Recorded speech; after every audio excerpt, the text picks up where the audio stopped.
Prices అయితే already ఎక్కడైతే ఎక్కువగా ఉన్నాయో అక్కడే గవర్నమెంట్ అనేది పెంచింది. Property seekers, welcome to real magic.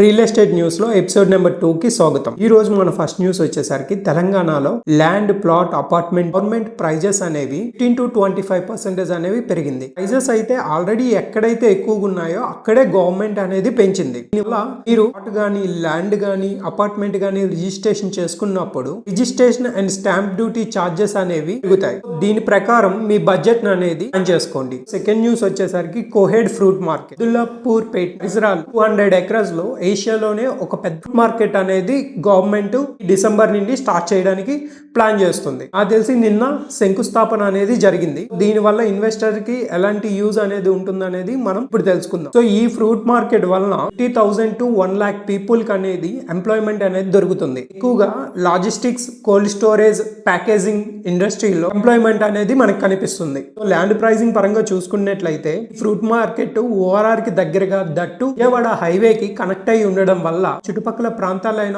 పేట్, సింగారం, కోహెడ్ లాంటి ప్రాంతాలు కమర్షియల్ ల్యాండ్ ప్రైజింగ్స్ అనేవి గా పెరుగుతాయి. సో వెస్ట్ హైదరాబాద్ లో ఆల్రెడీ సామాన్యుడికి అందనంతగా ధరలు అనేవి పెరిగిపోయినాయి. అయినా ఇనీషియల్ ఇన్వెస్ట్మెంట్ చేద్దాం అనుకుంటే ఈ చుట్టుపక్కల ప్రాంతాల్లో మీరు ఇన్వెస్ట్మెంట్ చేయగలిగితే ఫ్యూచర్ లో మంచి రిటర్న్స్ అనేవి గెయిన్ చేయొచ్చు. ఆ న్యూస్ ఏంటంటే FMCG కంపెనీ నెస్ట్లే తన గ్లోబల్ క్యాపబుల్ సెంటర్ని హైదరాబాద్లో ఇంకొన్ని నెలల్లో ఓపెన్ చేయబోతున్నారు. సప్లై చైన్ ఇండస్ట్రీకి బిగ్ బూస్ట్ అని చెప్పొచ్చు. అలాగే కెనడాలో టాప్ 5 బ్యాంక్స్ లో ఒకటైన Canadian imperial bank of commerce తన జీసీసీని ఈ జూలై నుండి హైదరాబాద్ లో స్టార్ట్ చేయబోతుంది. ఈ bank technology and data analytics లో 2000 ఎంప్లాయీస్ చేసుకోబోతుంది. ఈ 2 జీసీసీలు రావడం వల్ల హైదరాబాద్ కమర్షియల్ సెగ్మెంట్ లో రెంట్ ప్రైజెస్ అనేవి పెరగడానికి ఛాన్సెస్ ఉన్నాయి. ఈ రాయదుర్గంలో జరిగిన ప్లాటింగ్ ఈ ఆప్షన్ లో ఎకరం అనేది 204 CR కి సోల్డ్ అవుట్ అయింది. దీన్ని ఓంశ్రీరామ్ బిల్డర్స్ వాళ్ళు ఏం చేసుకున్నారు. మొత్తం 6.29 acres కి 1040 CR అనేది పే చేశారు. ఆ ముందు వీక్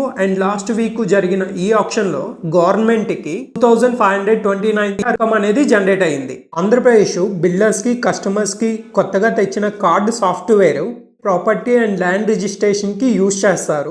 ఈ సాఫ్ట్వేర్ అనేది వర్క్ అవుతున్నప్పటికీ ప్రాబ్లమ్స్ అయితే ఉన్నాయి. ఏంటంటే ఒక పెద్ద ప్రాజెక్ట్ లో ఒక ఫ్లాట్ రిజిస్ట్రేషన్ చేయడానికి land owner details and project details, link documents ఇవన్నీ అప్లోడ్ చేయాల్సి వస్తుంది. ప్రాజెక్ట్ లో ఎన్ని అపార్ట్మెంట్లు ఉన్నా అన్నిసార్లు ఆ డాక్యుమెంట్స్ అనేవి అప్లోడ్ చేయాల్సి వస్తుంది. సో దీనికి పరిష్కారంగా ఇడై వైజాగ్ ప్రెసిడెంట్ అశోక్ కుమార్ గారు ఐడి బేస్డ్ ఫ్రేమ్ వర్క్ ని గవర్నమెంట్ కి సజెస్ట్ చేశారు. అంటే ఈ డాక్యుమెంట్స్ అన్ని ఒకేసారి అప్లోడ్ చేసి దానికి ఒక ఐడి జనరేట్ చేసి ఫ్లాట్ రిజిస్ట్రేషన్ అప్పుడు ఐడిని టైప్ చేయగానే ఆటోమేటిక్ గా documents, land owner details upload అయ్యే విధంగా ఏమని సజెస్ట్ చేశారు. కానీ ఎగ్జిక్యూషన్ అయితే బిల్డర్స్ అనే వాళ్ళకి నిమిషాల రిజిస్ట్రేషన్ అనేది కంప్లీట్ అయిపోతుంది. సో ఇవేంటి ఈ వారం మన real estate news updates and everything. ఈ నెక్స్ట్ వీక్ కలుసుకుందాం. మా ఛానల్ ఇన్ఫర్మేషన్ కానీ, న్యూస్ కానీ, టిప్స్ కానీ మీకు నచ్చినట్లయితే మా ఛానల్ని సబ్స్క్రైబ్ చేసి, లైక్ చేసి, కామెంట్ చేయండి. Thank you.